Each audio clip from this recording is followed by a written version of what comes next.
Buonasera a tutti, benvenuti a questa serata organizzata dall'Associazione UNEBU.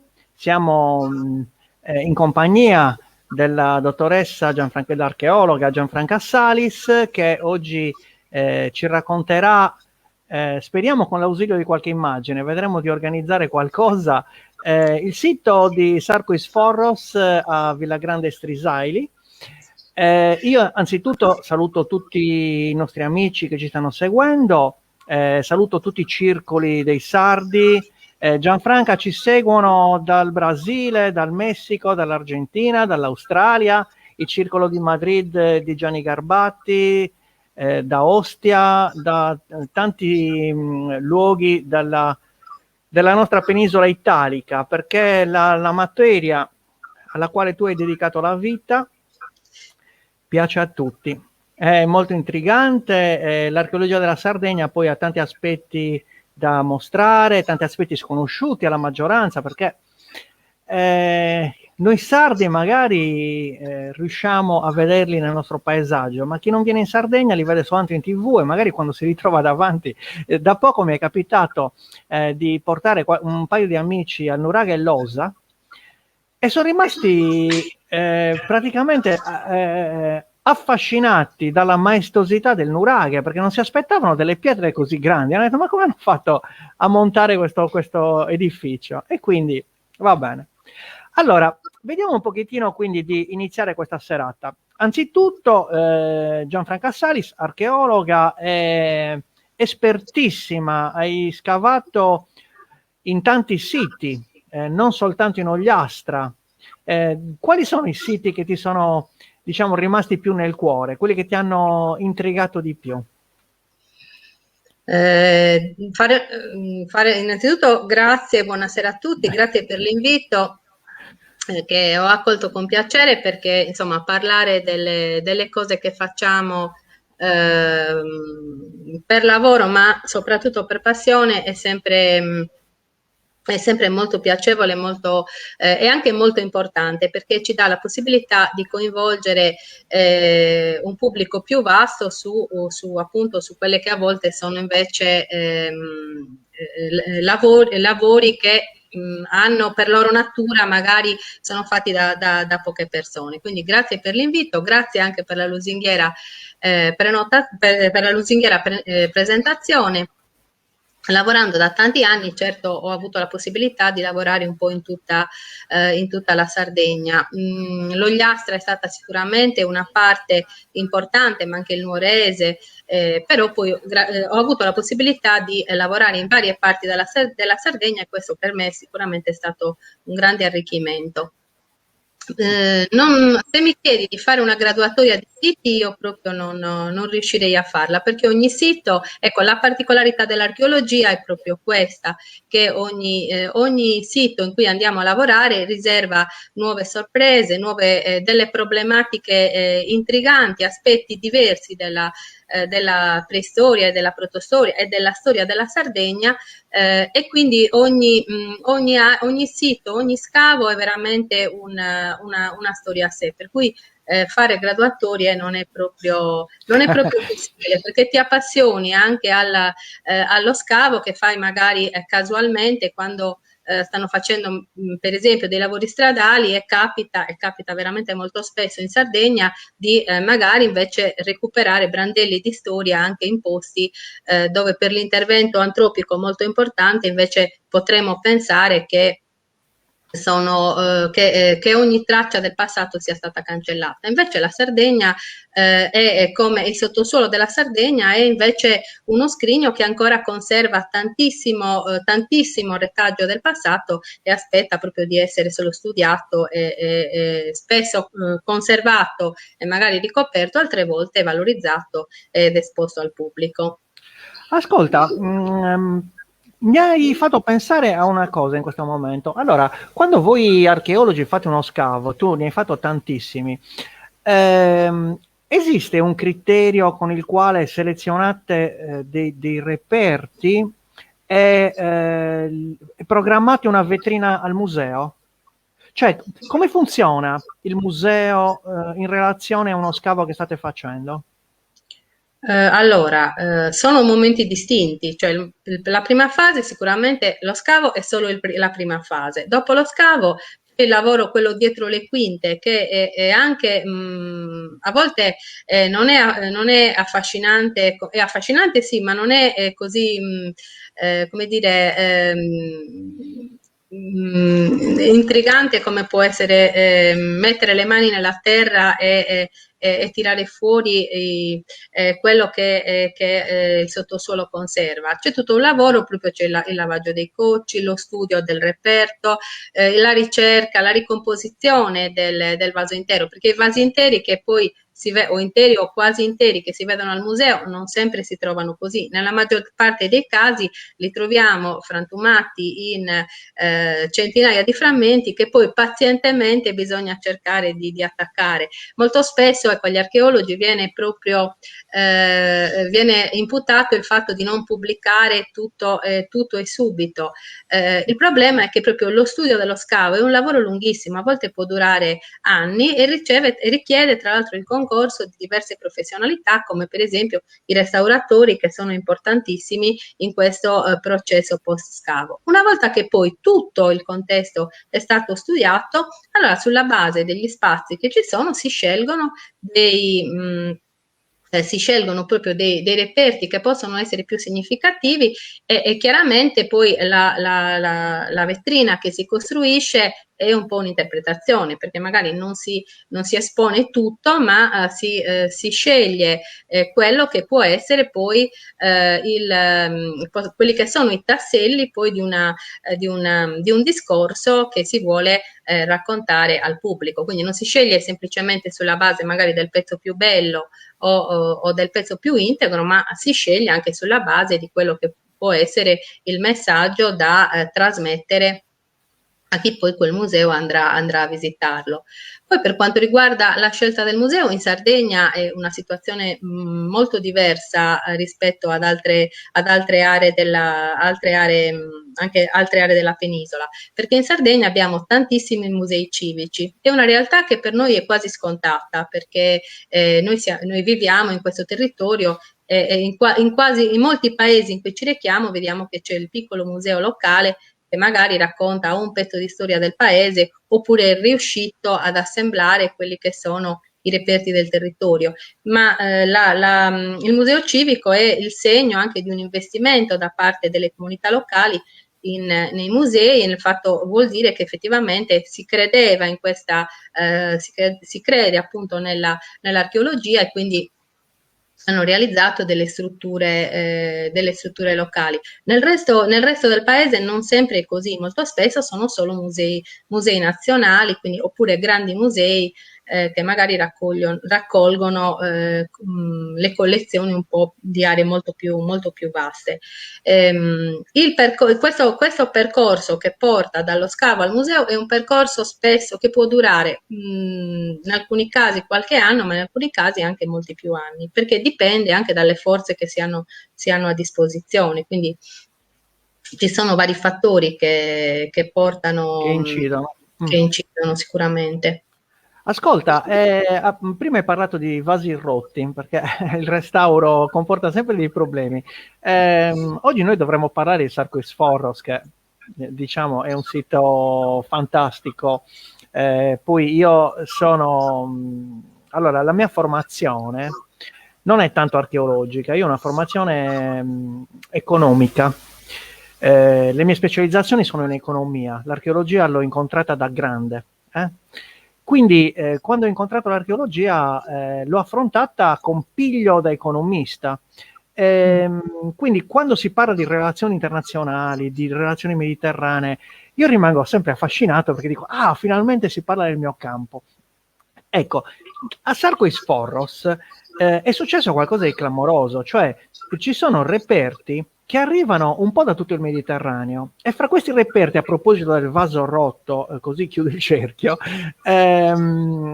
avete trovato dei vasi che sono stati riparati con grappe in piombo, che è una caratteristica che tradizionalmente in Sardegna c'è, perché c'è presenza di piombo abbondante, ma questi vasi quindi hanno avuto una destinazione d'uso diversa, cioè precedentemente servivano per contenere un qualcosa che doveva rimanere all'interno, poi si rompono e vengono riparati e contengono altro, cioè pezzi di metallo, o forse ho letto male, cioè No, vengono sì. riutilizzati per il metallo. Allora, sì, vorrei che me lo spiegassi. No, allora, l'utilizzo delle grappe in piombo per il restauro dei vasi è tipico si trova un po' in tutta la Sardegna, non è una specialità di Sarquisforo, si è abbastanza diffuso, anche perché il piombo abbondava, cioè era nella disponibilità dei nuragici, per cui lo potevano utilizzare anche per fare questi rattoppi, soprattutto di vasi magari un po' più grandi, come potevano essere i doli, che comunque erano anche di impegno nella realizzazione, però non è una particolarità di Sarquisforros. Mm. Mentre invece il metallo è stato rinvenuto all'interno di questi grandi contenitori. In realtà il contenitore non era riparato con grappe di piombo, ma era intero. Ok. In particolare i ripostigli di Sarquisforos sono tre, che sono stati trovati nell'insula 2, quella che è stata denominata Insula 2. Nel vano 2 sono stati recuperati due ripostigli, uno si trovava in prossimità dell'ingresso ed era diciamo quello un po' più, probabilmente quello un po' più recente. L'altro invece, che ha avuto una formazione molto lunga nel tempo, era incassato nel piano pavimentale sempre della capanna 2, cioè quindi sotto praticamente il piano pavimentale, in un affioramento di roccia su cui era stata impostata la capanna, era contenuto questo grande dolio, questo grande vaso contenitore, e all'interno di questo vaso era stata deposta in un lungo arco di tempo il materiale. Il vaso è abbastanza una tipologia nota anche in ambito nuragico, perché il classico dolio con le anse ad X che ben conosciamo, ma l'aspetto interessante è che comunque era talmente incastrato all'interno della roccia, per cui diciamo è stato prima sistemato il vaso, è stato ben collocato e poi si è iniziata la deposizione del metallo, che era soprattutto bronzo, ma non era solo bronzo, c'erano anche c'erano gli altri metalli che potevano far parte della metallotecnica nuragica, e quindi c'era anche ferro, c'era anche frammenti di piombo, c'era anche qualche frammentino d'argento. Il terzo ripostiglio invece era sempre nell'insula 2, ma nel vano 3. E quello era, diciamo, ugualmente conteneva moltissimo ferro, quindi perché a un certo punto sicuramente il ferro è diventato il metallo forse più importante, più segno anche delle nuove tecnologie che si stavano affermando. In tutti e tre questi ripostigli, un altro elemento che sicuramente dobbiamo sottolineare è il fatto che, assieme a bronzi che sono di fattura tipicamente nuragica e che quindi come dire, fanno parte di questo ambito culturale, sono presenti invece degli oggetti che sono di esportazione, cioè di importazione, cioè oggetti che non fanno parte, che non sono di produzione nuragica. Questo è molto importante perché ci dà il segno proprio di una comunità capace di come dire, far arrivare dall'esterno in vari secoli, perché poi non stiamo parlando proprio di un arco cronologico anche piuttosto ampio, di far arrivare lungo questo arco di secoli oggetti, per lo più spesso oggetti di altissimo pregio, quindi che potevano essere appannaggio solo di comunità molto ricche, che si potevano procurare sul mercato ristretto questa tipologia di oggetti. E questo ci fa capire che anche in fasi molto avanzate nel tempo la comunità di Sarquisforros era ancora economicamente vitale e in grado di rapportarsi con altre aristocrazie, soprattutto di ambito tirrenico, per scambi, come dire, per stabilire delle relazioni che erano commerciali, che erano economiche e che poi diventavano chiaramente anche sociali e culturali. E questo credo che... Naturalmente, certo, certo, Esatto. certo, Cioè, certo. ed è... Quando viaggiano le merci, viaggiano anche le idee e quindi è normale che gli uomini, quando entrano in relazione, uomini e donne, senza distinzione di genere, Certo, quando non entrano in sappiamo relazione... poi com'era la comunità, certo. Naturalmente. Ascolta Gianfranca, quando mi hai raccontato di questo vaso sotto il piano di Capestio, mi è venuto in mente, tempo fa partecipai, fui invitato da dottor Rendeli, Marco Rendeli, che seguiva gli scavi a Sant'Imbenia. Un giorno di scavi andai lì e fu proprio un giorno in cui trovarono un vaso, un'anfora, ancora sigillata ed era proprio sotto il piano di Calpestio. Tanto che quando aprirono fece questo botto, boom, come se ci fosse aria all'interno, e dentro c'erano più di 40 kg di pannelli di rame, insomma, materiali interessanti. A cosa si deve il fatto che lo nascondevano sotto il piano di Calpestio? Cioè, era un bunker? Cosa, una banca?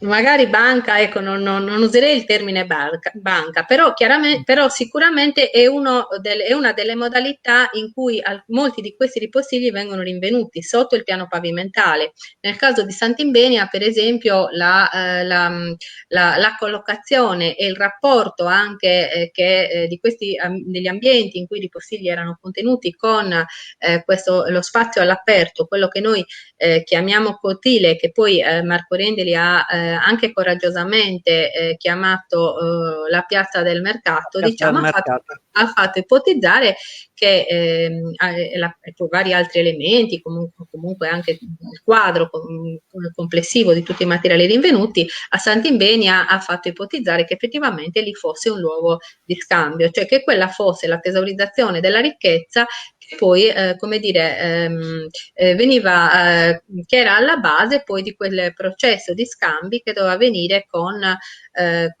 i frequentatori di questa parte della costa, che come sappiamo era lungo le rotte che poi portavano verso anche altre parti del Mediterraneo. E quindi il quadro che si costruisce da Sant'Imbenia è quello di una comunità nuragica molto attiva sul piano cioè nei mercati, diciamo, che avevano il mare anche come interlocutore. All'interno di una comunità locale che era per una comunità molto aperta, cioè capace anche di aprire a frequentatori esterni che potevano in qualche modo trovare uno spazio in questo mercato.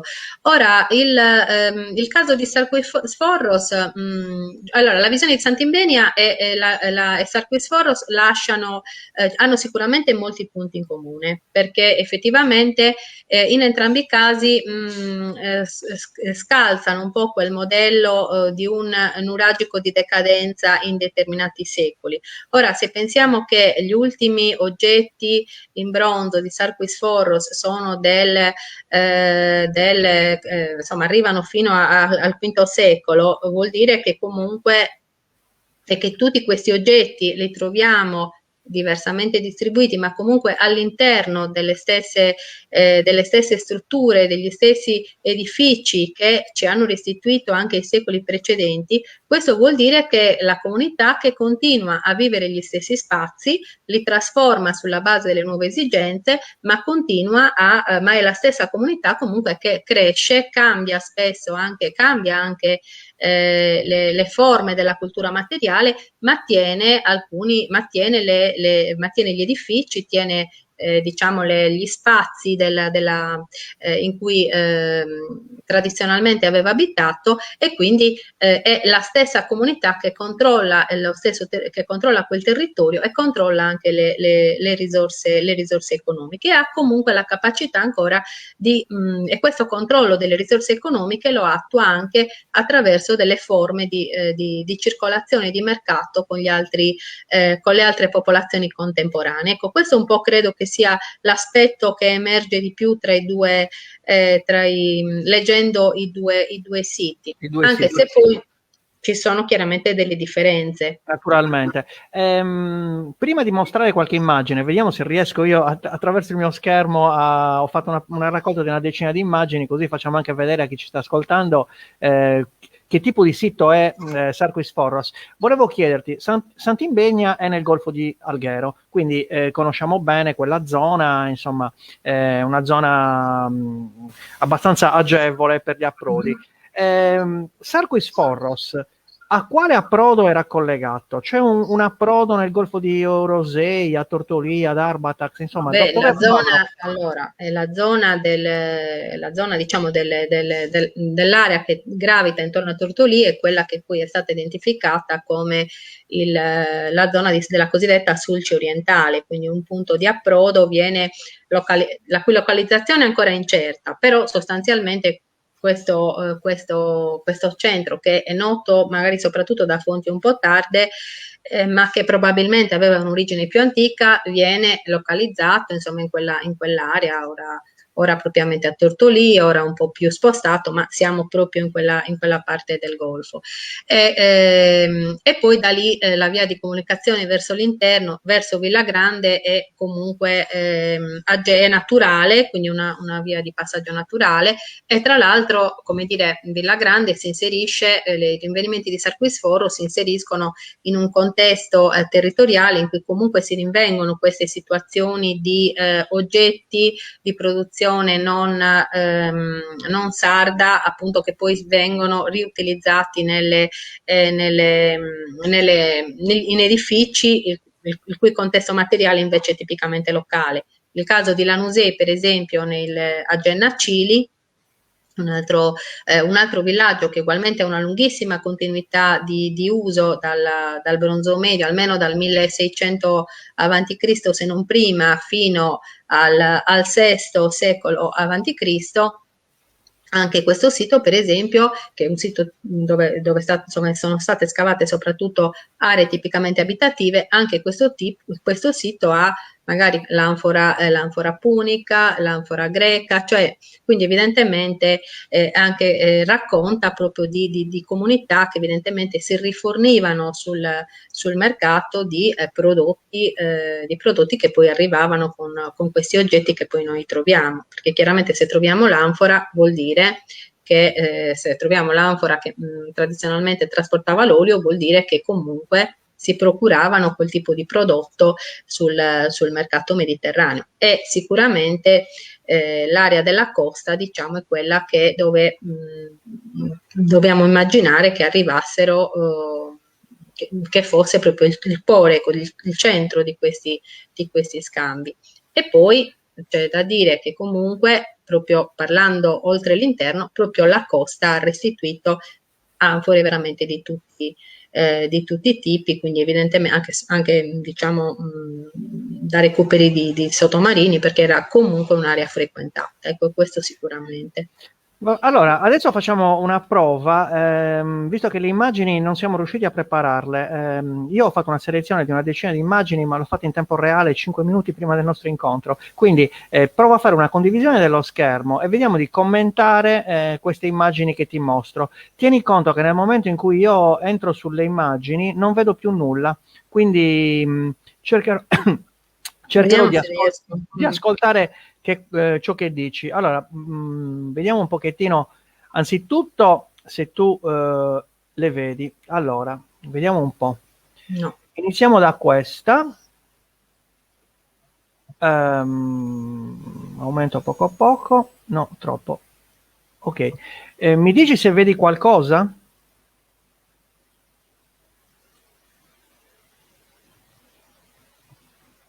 Ancora niente?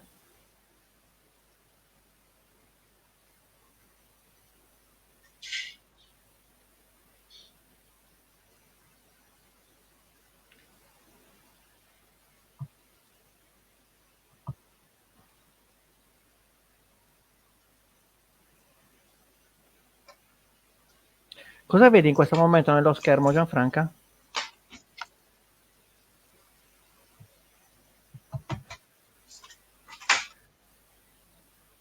Mi sa che neanche sente.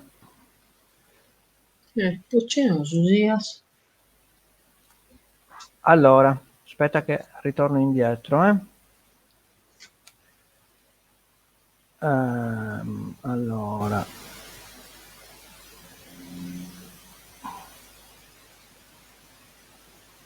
Quindi tu non vedi e non mi senti. Si è fermata, quindi rimuovo. Interrompi condivisione. Gianfranca, non mi vedi, non senti. Io tra l'altro ti ho anche perso.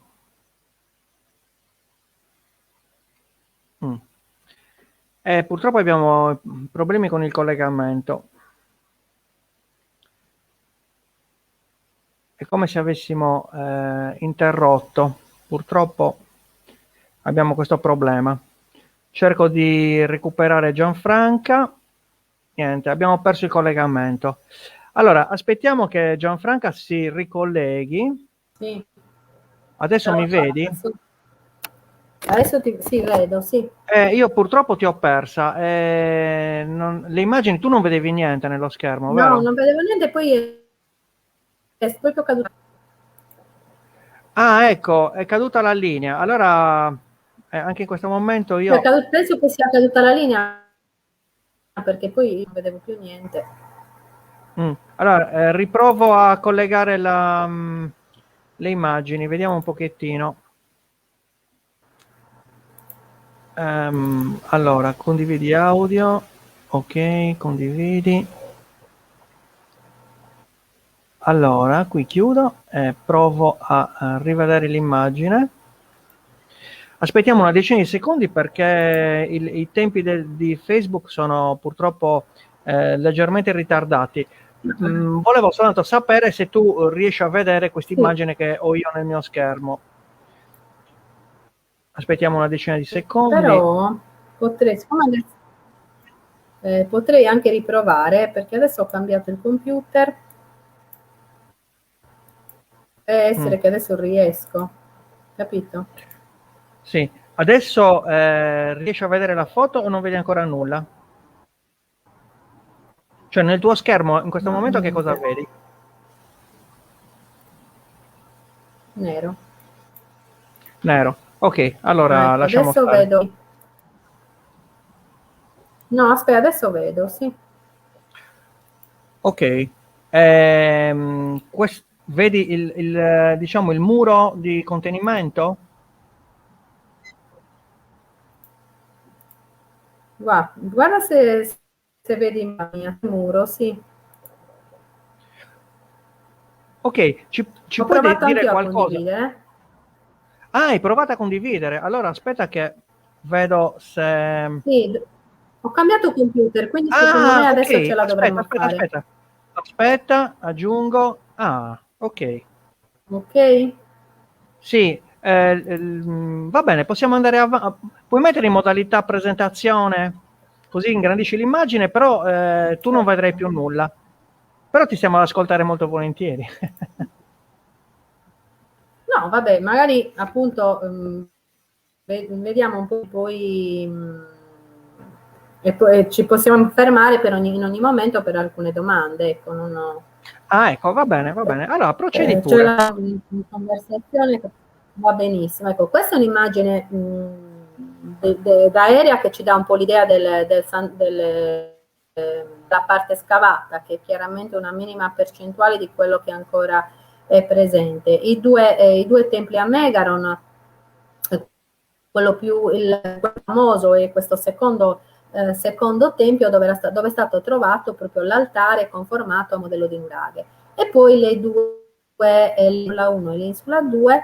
L'Insula 2 è questa che non è stata ancora completamente scavata e dove sono stati recuperati e riposti. L'altare che è stato recuperato appunto nell'ultimo vano del tempio a modello di nuraghe. È molto importante il fatto che sia appunto che abbia pratica che ancora siamo in pieno ambito nuragico. Qui siamo appunto nell'insula, ecco, Ascolta, in particolare dell'insula. dovresti,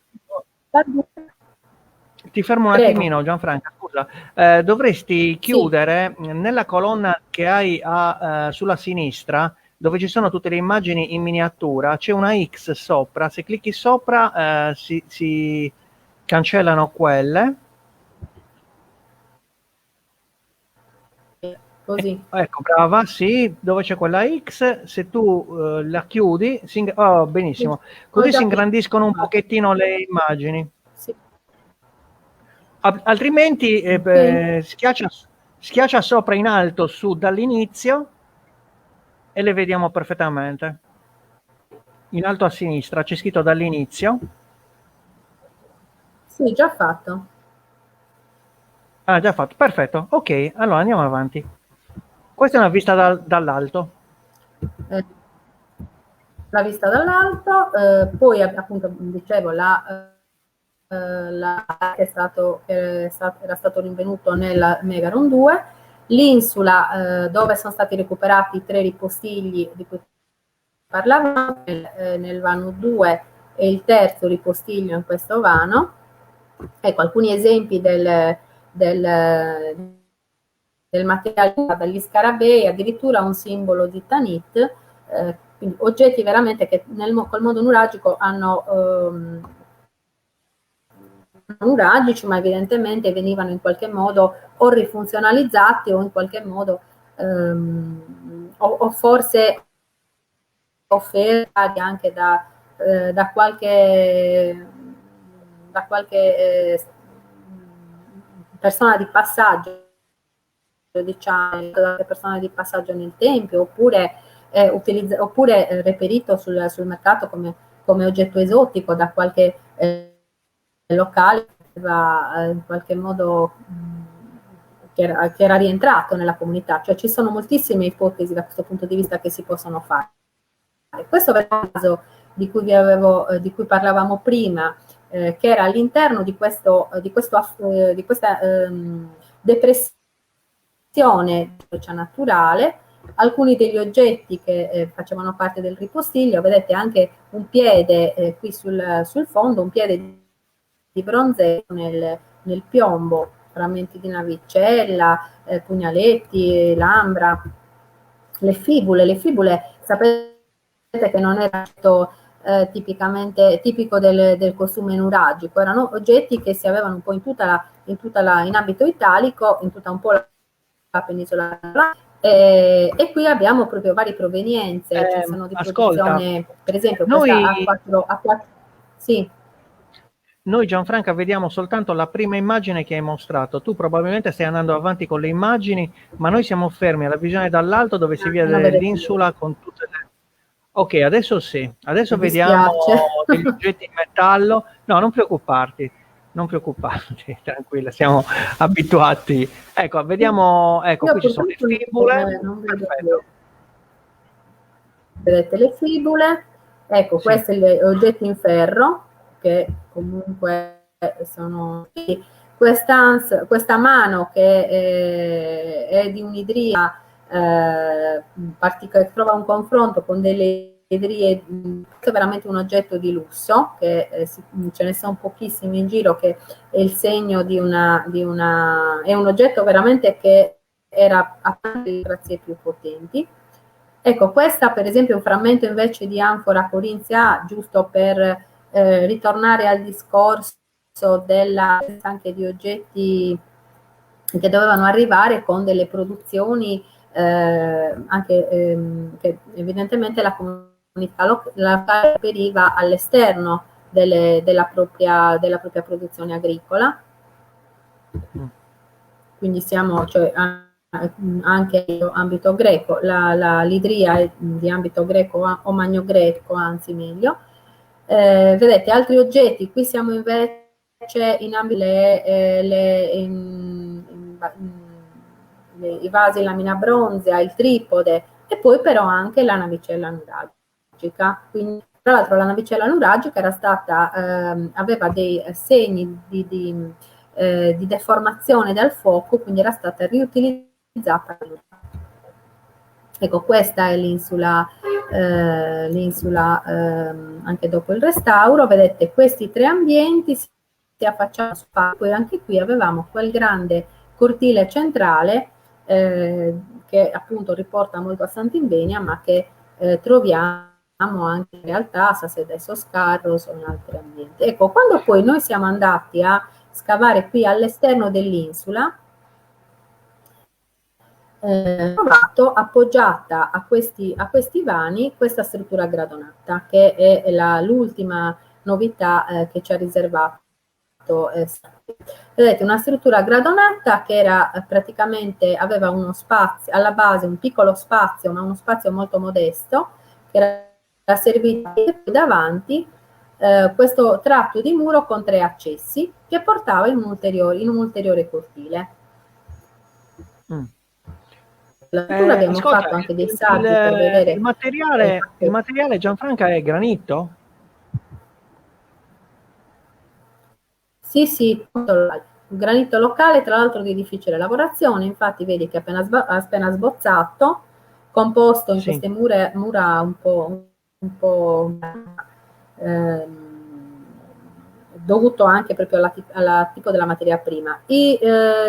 Alcuni blocchi che troviamo, conci, diciamo, che sono stati utilizzati per realizzare questi gradoni, hanno tracce di sono fluitati, quindi sembrano mai riportate dal fiume vicino, che si trova vicino e sono un pochettino più lisce. Gli altri sono veramente molto un po' irregolari, ecco, come composizione. Beh, immagino ecco, anche perché il granito è durissimo da lavorare. Sì, dicevo, il granito è difficilissimo da lavorare perché è un materiale... Sì, però poi che non si presta, perché ci sono quei graniti che effettivamente poi puoi ridurre in blocchi. Questo si presta un po' di meno, però insomma sono riusciti ugualmente costruttivo. Per cui vedete, sono dei saggi che abbiamo fatto per vedere come era realizzato e ci siamo resi conto che la struttura è appoggiata a bancone roccioso, che è stato proprio utilizzato ecco, qui abbiamo proprio una veduta di questa pianta, la scaletta per scendere che serviva anche questi gradoni e gli accessi a quest'altro grande cortile che in alcune parti era perfettamente lastricato, quindi anche questo ulteriore spazio all'aperto è importante.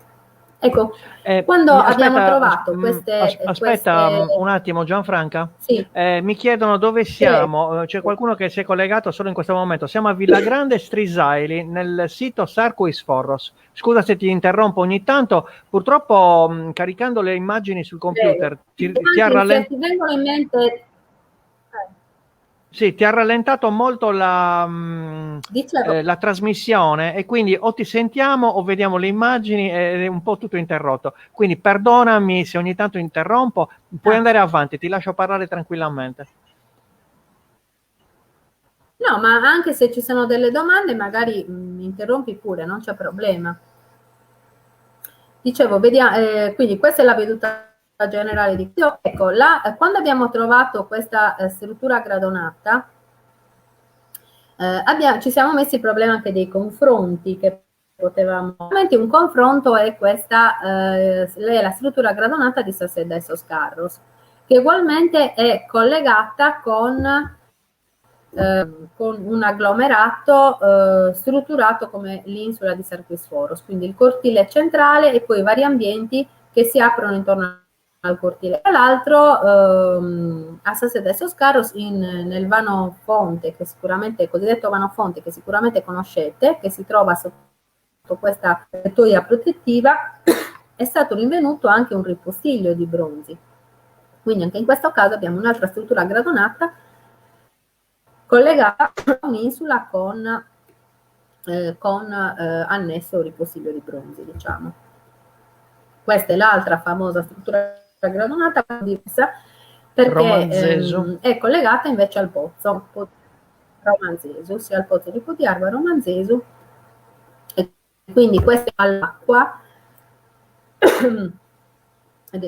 collegata sicuramente al culto dell'acqua, come anche l'altro esempio della fonte di energia. Ascolta, Ecco, questo è qualche materiale che abbiamo trovato.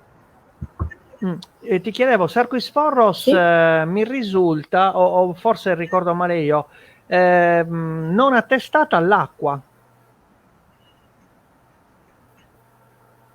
Allora, no, però nel primo tempio a Megaron, quel primo scoperto, c'è una struttura di canalizzazione che doveva portare l'acqua dall'interno del tempio all'esterno.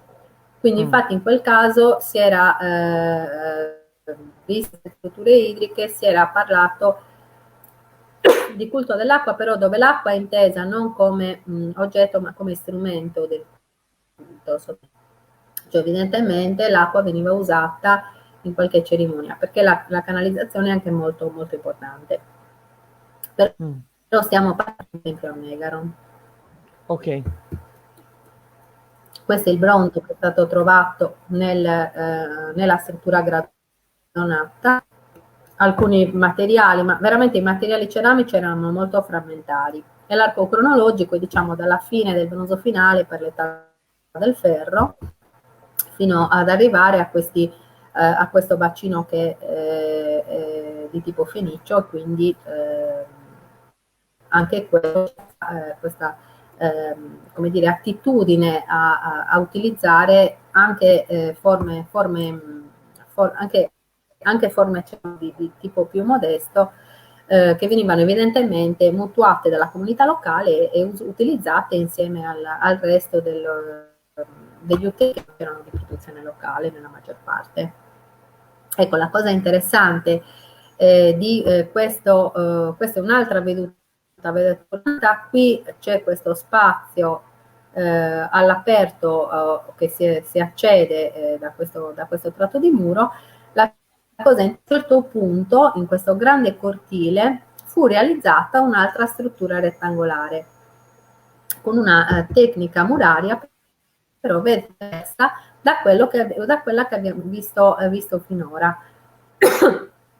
Fu realizzata sul crollo. Vedete questa base che alla base delle pietre e il crollo che ha coperto il lastricato del cortile. Quindi questo significa che quando fu costruita era in qualche modo già in abbandono.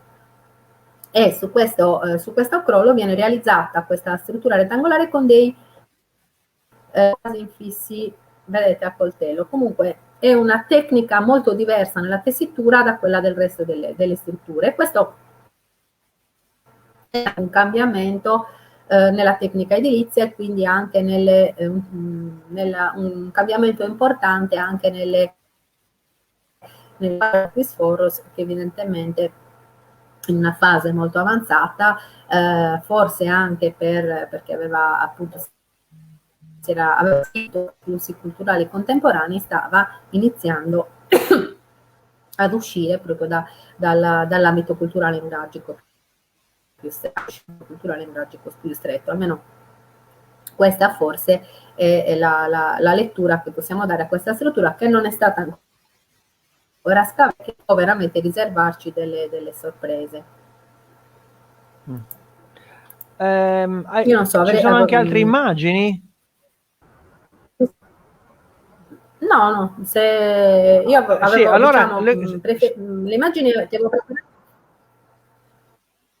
Siccome, ripeto, Prego. abbiamo dei grossi problemi di audio quando parli, evidentemente sovraccarico il tuo PC, sì. Io direi di chiudere queste immagini che stai mostrando e di continuare la chiacchierata in modo che l'audio sia più piacevole. Va bene? Va bene. Allora, abbiamo visto appunto i reperti che avete trovato. Adesso il sito Sarquis Forros che abbiamo visto paragonato a quello di Sasede Soscarros, so che tu sei di quella zona, insomma, sei della zona di Oliena, quindi conoscerai sicuramente molto bene Sasede Soscarros. E sei di Oliena? Sì. Esatto. Io sono quindi di Oliena e infatti ho lavorato tanti anni in Sasede Soscarros. Ecco, appunto, ricordavo bene, vorrei anche parlare un pochettino di Sassè de Sos Carros, che è un sito che mi sta molto a cuore e lo visito sempre molto volentieri, perché la prima volta che andai rimasi folgorato dalla bellezza, non tanto incredibilmente della capanna con bacile, quanto dello scenario. È un luogo teatrale, è un luogo, si entra da quel vano molto piccolo, quel corridoio, poi si apre la piazza con tutti questi vani, non so cosa potevano essere, laboratori, oppure mi sono sempre chiesto a cosa servivano tutti quei vani che si affacciano sulla piazza. Erano tutti funzionali agli scambi? Che idea ti sei fatta tu? No, allora, vabbè, rispetto io la parte aperta ancora continuo a chiamarla cortile, perché non abbiamo avuto, e non per sminuire, cioè perché comunque non ci sono quelle evidenze che invece abbiamo a Sant'Imbenia, a Sant'Imbenia. Sicuramente comunque era un luogo, sicuramente, come dire, era di un segno, diciamo, di un accentramento di potere, di accentramento della ricchezza, come dimostra il ripostiglio di Bronzi, però diciamo l'inizione di piazza arriva dal fatto che comunque c'è la possibilità che gruppi esterni si siano in qualche modo insediati, che quindi abbiano, come dire, avviato un'attività con caratteri che diciamo non emergono, perché a Sasseto e Sos Carros, nonostante sicuramente un luogo di circolazione culturale e commerciale, però la molto locale. Poi quello che vediamo noi di Sasseto e Sos Carros, ricordiamoci sempre che è il frutto di una stratificazione, perché ci sono che sono quelle circolari che si trovano immediatamente impostati sull'affioramento roccioso, mentre invece le altre sicuramente sono più utilizzate dopo che fu costruito quel poderoso terrapieno, perché quel cortile lastricato che troviamo al centro è la sinclinale calcarea è fortemente inclinata, il muro si poggia sulla roccia, diciamo l'area fu regolarizzata con pietra, sopra pietra, anche dei saggi, e sotto l'area lastricata c'era proprio questo riempimento di pietrame e terra. Poi fu realizzata, diciamo, furono realizzate murature, tra l'altro quando si osservano le murature si vedono magari porte che vengono aperte, che poi vengono chiuse, quindi è il segno proprio di una continuità di vita molto, molto lunga, durante la quale poi gli ambienti a quelle che sono le esigenze che cambiano. Ed è cambiata anche la vita del vanofonte. Questa monumentale per ora non ha nessun confronto in Sardegna, perché noi abbiamo tantissime rotonde, quelle di Barumini, cioè, ne abbiamo ormai un po' in tutta la Sardegna, però sono strutture molto più piccole, cioè presentano gli elementi piccili, il punto di fuoco, il sedile, però non hanno la monumentalità della rotonda di Sasseto e Sos Carros, dove si è economico per la realizzazione, a cui dobbiamo dare un significato, cioè queste maestranze recuperarono essi che non erano presenti nella valle, per ottenere l'architettura isodoma che oggi incanta anche i nostri occhi. Cercarono poi tutta una serie di materiali anche più adatti, usarono l'arenaria, la trachite, la calcarenite, quelle che erano le esigenze. Scolpirono queste incredibili protomi usate appunto come doccioli sistema idrico che, con le canalette appunto che corrono dentro i muri, che ci lascia anche intuire anche una abilità nella gestione delle acque. Quindi c'è tutta un'importanza in questa costruzione che ci fa capire che si tratta di una rotonda particolare, diversa da tutte le altre, e quindi anche l'isolato che la contiene sicuramente doveva essere diverso da tutte le altre. Poi in seconda fase, quando evidentemente questa rotonda non era più in uso, a quel punto diventa l'area di accumulo del metallo, accumulo di bronzi, di argento, di ferro, insomma anche di piombo, materiale però rinvenuto frammentario, cioè non si tratta di oggetti interi, ma di oggetti che erano già stati che si è pensato per lungo tempo anche al fatto che fossero avviati alla rifusione. Le eventuali regionali per le fucine non ne sono state mai trovate a Sasselda e Soscarros.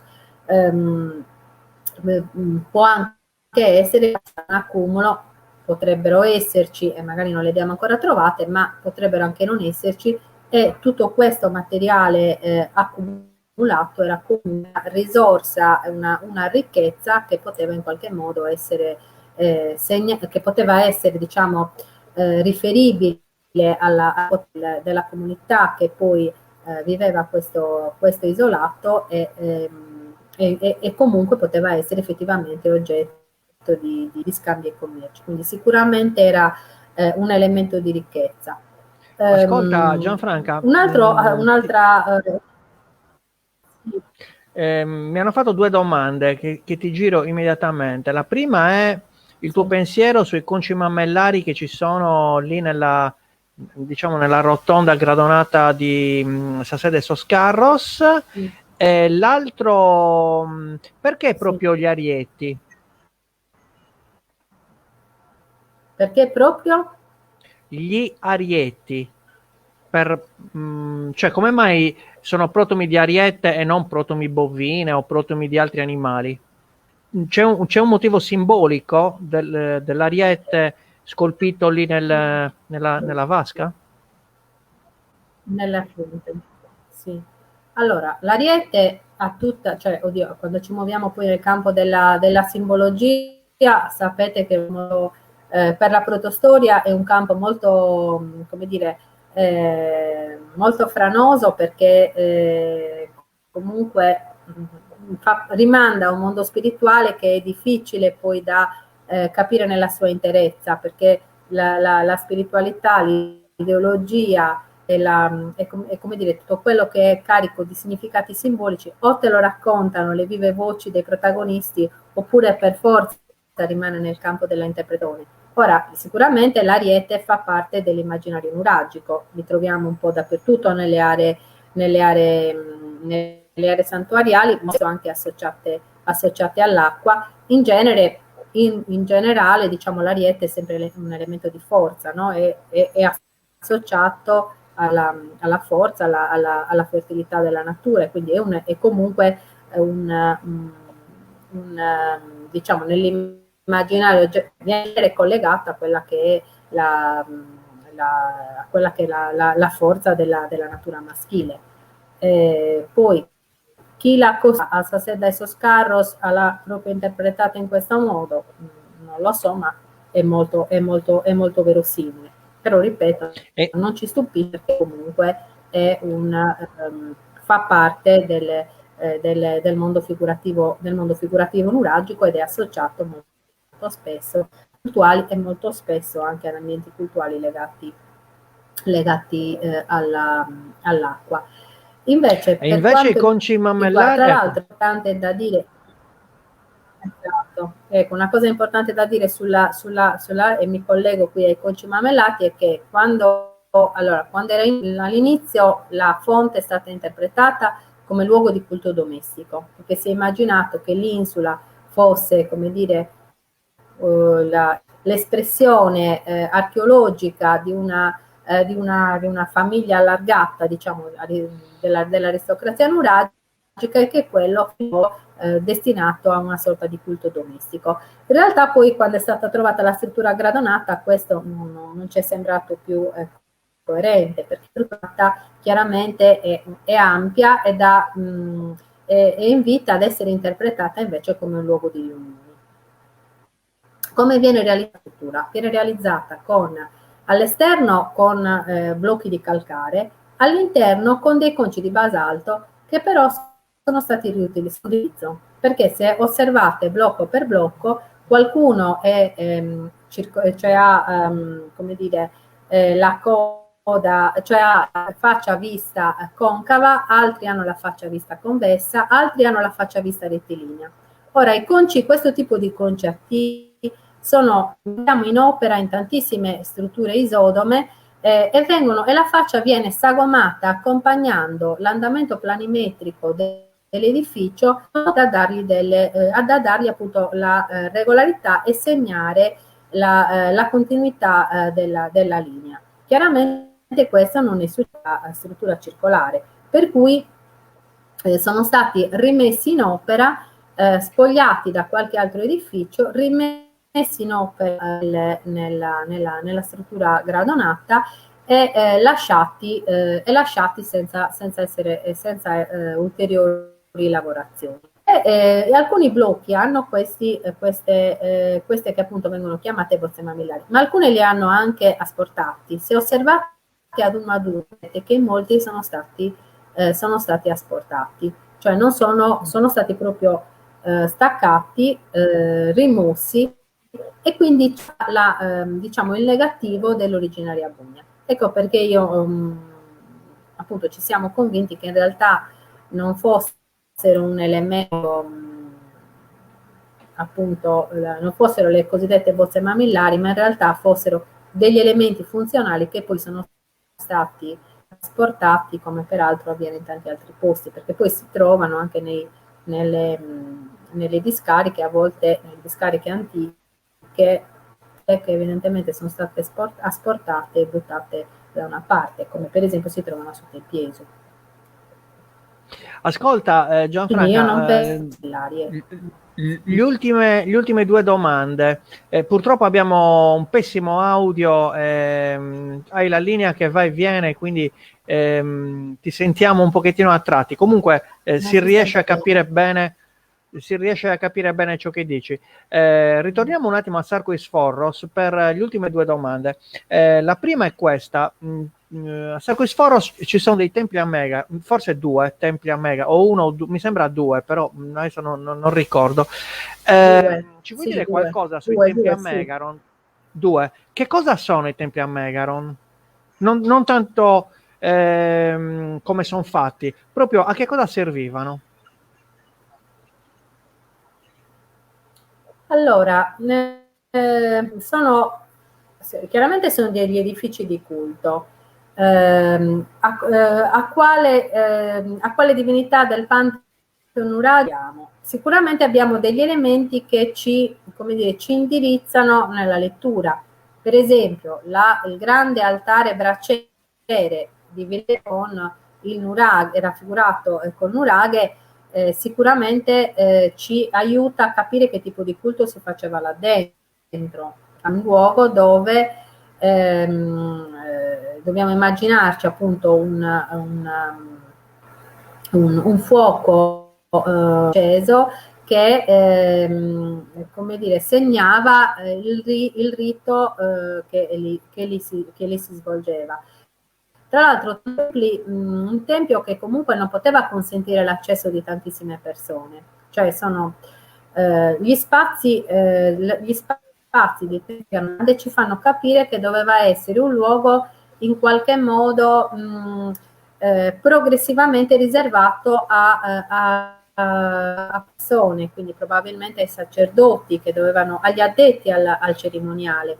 Questo progressivo passaggio di queste susseguirsi di stanze sembrano suggerire che comunque piano piano, magari man mano che ci si avvicinava all'ultimo tassello più importante, quello più interno, probabilmente appunto le persone dovevano sempre più investite di un ruolo particolare all'interno del culto. Questo nel primo tempio la presenza di queste strutture idriche ha fatto pensare invece a cerimonie legate all'acqua, quindi da una parte l'acqua, dall'altra il fuoco, molto suggestivo. In altri templi a Megaron invece abbiamo altri elementi ancora diversi, per esempio a Domo la scena di bronzi che è stata rinvenuta all'ingresso del tempio ha tutto un altro immaginario, rimanda alla caccia, rimanda alle offerte, rimanda con la presenza per esempio di arcieri, di cervi azzannati dal cane, verso quel tipo come possiamo dire, è un tipo di simbolismo che sembra rimandare invece più verso l'ambito un altro ambito rispetto a quello di Villa Grande. Quindi diciamo abbiamo tutta una serie di strutture con degli indicatori che ci suggeriscono degli aspetti del rito, ma sicuramente prima di avere tutto questo complesso mondo spirituale e nuragico dovremo ancora lavorare moltissimo e trovare anche altri da fare, perché quando poi più si va avanti con la ricerca e più si confronta, si trovano analogie e differenze tra queste strutture, più si riesce a ricostruire la complessità di questa religione nuragica, che poi non era così semplice come un tempo si pensava, legata solo magari alla come dire alla caccia. In realtà ci sono è molto più complessa, secondo me ci sfugge in tutta la sua interezza. Però ecco, alcuni elementi sicuramente saltano agli occhi quindi illustrazioni quindi di questa sorta di emblema che qualcuno ha chiamato emblema nazionale, ma usando un termine come dire poco adatto per la protostoria, il fuoco, l'acqua e poi sicuramente appunto queste scene date dai bronzi aiutano anche a indirizzarci verso aspetti che facevano parte della quotidianità dei nuraghi, poi venivano caricati di significati religiosi e forse anche propiziatori. Va bene, Gianfranca, io ti ringrazio, siamo arrivati alla conclusione della nostra chiacchierata. Mi dispiace per l'audio perché è stato veramente difficile riuscire a seguire tutta la conferenza. Purtroppo andava e veniva l'audio e quindi alcune parti ce le siamo perse. Comunque volevo ringraziarti per la tua disponibilità. Ci hai parlato di un sito che è appunto Sarkis Forros, è poco visitato, è anche difficilmente raggiungibile. Adesso c'è diciamo la cooperativa che se ne sta occupando, che l'ha reso fruibile. Aspettiamo di rientrare in zona bianca dal lunedì al venerdì, poi questa storia non l'ho capita, il sabato e la domenica sembra che ci sia il virus e durante la settimana no, però aspettiamo la zona bianca per poterlo andare a visitare, perché è un sito veramente interessante e unico nel suo genere. Niente, io ti ringrazio, ripeto, per aver accettato l'invito. È stata una conferenza molto interessante, ci hai illustrato tanti aspetti, tra l'altro del tuo lavoro di ricercatrice e di archeologa che scava, non soltanto di archeologa che racconta. Tu hai messo proprio le mani nella terra e questa è una cosa molto positiva. La caccia al tesoro che poi viene reso fruibile al grande pubblico, insomma, ti rende merito. Va bene, allora io direi che possiamo chiudere la nostra serata. Ringrazio tutti coloro che hanno seguito, sono sempre più di 100 persone che ci seguono in diretta, poi ascolteranno le registrazioni, la guarderanno su YouTube. Do l'appuntamento a venerdì prossimo. Venerdì prossimo, no, mi sa che venerdì prossimo è Pasqua, non ricordo adesso. Mi sa che salteremo la serata. Comunque manderò gli inviti diciamo, per seguire le nostre serate. Riprenderemo, ecco, con Valentina Leonelli direttamente la settimana dopo Pasqua. Ci parlerà del nuraghe Adoni di Villanova a Tulo. Quindi ringrazio tutti, ringrazio Gianfranca, un caro saluto. Alla prossima serata. Rimani pure in linea, Gianfranca.